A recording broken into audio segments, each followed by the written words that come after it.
আবার এই মার্কিন প্রেসিডেন্ট ডোনাল্ড ট্রাম্প নির্বাচিত হবেন এবং নির্বাচিত হয়েছেন এবং তার যে স্বপ্ন ছিল যে তিনি নির্বাচিত হলে এই এশিয়ার মধ্যে তিনি দিনকে রাত এবং রাতকে দিন করবেন।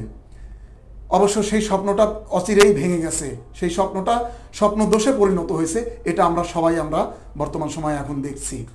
তো এর প্রেক্ষিতে ভারতীয় কিছু মিডিয়াও কিছু মন্তব্য করেছেন, যেমন বলেছে যে বিশ্বের দুই বাপ, এক ডোনাল্ড ট্রাম্প আর মোদি।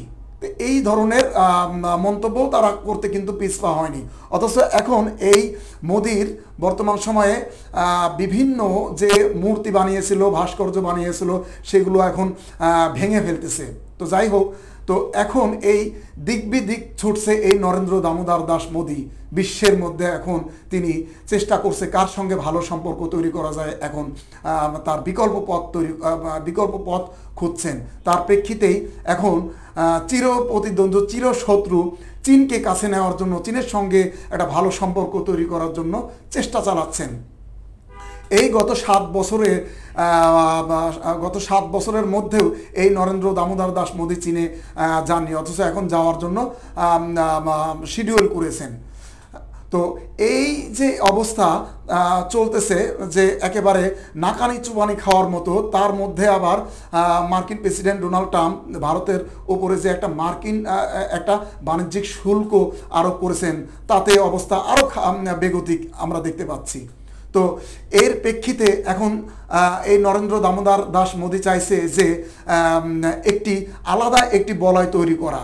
তার প্রেক্ষিতে এই ব্রিক্সের যে সদস্য রাষ্ট্রগুলো আছে, যেমন বড় বড় রাষ্ট্রের মধ্যে রাশিয়া আছেন, চীন আছেন, ভারত, এই সমস্ত রাষ্ট্রকে নিয়ে তারা একটা আলাদা বলয় তৈরি করে মার্কিন যুক্তরাষ্ট্রকে একটা মেসেজ দিচ্ছে যে দেখো, তুমি যদি আমার স্বার্থে না কাজ করো তাহলে দেখো আমরা নতুন একটা বলয় তৈরি করছি।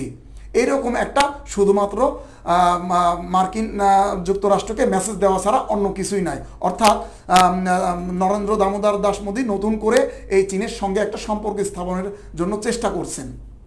তো এই যে মার্কিন যুক্তরাষ্ট্র, ভারত, পাকিস্তান, এই সমস্ত দেশগুলো নিয়ে যুক্তরাষ্ট্রের নিউ ইয়র্কের আলবানি বিশ্ববিদ্যালয়ের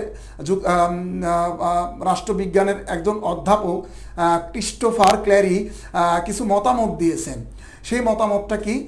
তিনি বলেছেন যে বর্তমানে হোয়াইট হাউসে এমন এক অপ্রত্যাশিত চুক্তিবাজ প্রেসিডেন্ট থাকাকালীন নয়াদিল্লি চীন যুক্তরাষ্ট্র, আগামীতে চীন যুক্তরাষ্ট্র সম্পর্ক হঠাৎ ঘনিষ্ঠতা যে বাড়বে না, এটি কখনোই উড়িয়ে দিতে পারছেন না নয়াদিল্লি। এই ক্রিস্টোফার আরও বলেছেন যে চীন শুধু পাকিস্তানকে সহযোগিতা করছে না, তারা এই ভারতের যে আশেপাশের যে ছোট ছোট যে দেশগুলো আছে, যেমন সেখানে আছেন বাংলাদেশ, ভুটান, মায়ানমার, মালদ্বীপ, এই দেশগুলোর প্রতি চীনের যে একটা আধিপত্য বিস্তার দিনকে দিন বাড়িয়ে তুলছে, সেটি একটা বড় ধরনের একটা চিন্তার মধ্যে ফেলেছে। সুতরাং এখন বর্তমানে এই নয়াদিল্লি চিন্তা করতেছে যে চীনের ওপর প্রভাব কিছুটা কমিয়ে এই যে আশেপাশের যে দেশগুলো আছে, এই দেশের সাথে একটা ভালো সম্পর্ক তৈরি করা বা একটা সম্পর্ক উন্নয়নে কাজ করা। যদিও এই নরেন্দ্র দামোদর দাস মোদি সফল হবেন না, সেটি হচ্ছে আমি ব্যক্তিগতভাবে আমি মনে করি। এবং তার যে চরিত্র, তার যে সাম্প্রদায়িকতার যে চরিত্র, সেটি শুধু এশিয়া নয়, সারা বিশ্ববাসী জেনে গেছে। এখন কথা হলো যে এই যে হলুদ চুলালা ব্যক্তি ডোনাল্ড ট্রাম্প, তিনি কার সাথে কখন ভালো সম্পর্ক রাখবেন, কখন খারাপ সম্পর্ক করবেন, এটি আসলে বলা যায় না। আগামীতে এই ভারতের সাথে আবার ভালো সম্পর্কে রাখবেন না, সেটিও বলা যায় না। অবশ্য বর্তমানে যে ভারতের যে অবস্থা যে তৈরি হয়েছে, যে একটা নাকানি চুবানি খাওয়ার মতো দিক বিদিক ছুটছে এই নরেন্দ্র দামোদর দাস সাম্প্রদায়িক মোদি, সেটি একটি দেখার মতো বিষয়। তো সামনে কি হবে সেটি দেখতে হলে আরও একটু সময় অপেক্ষা করতে হবে।